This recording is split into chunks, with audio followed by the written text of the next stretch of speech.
the large tortillas and my pizza wheel, and I'm just going to go along and cut these into strips. So I usually place 2 together, so I like to make them about that size.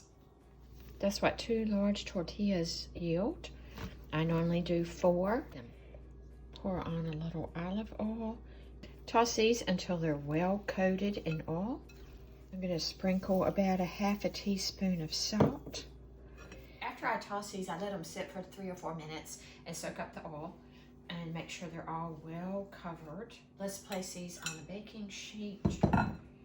Once you get these in a single layer, they're going in a 300-degree oven for about 20 minutes, and we'll check on them. It's been in a 300-degree oven for 20 minutes. They are pretty crunchy. It's up to you how long you want to leave them in the oven. I'm going to toss these and put mine back in for about 5 or 10 more minutes.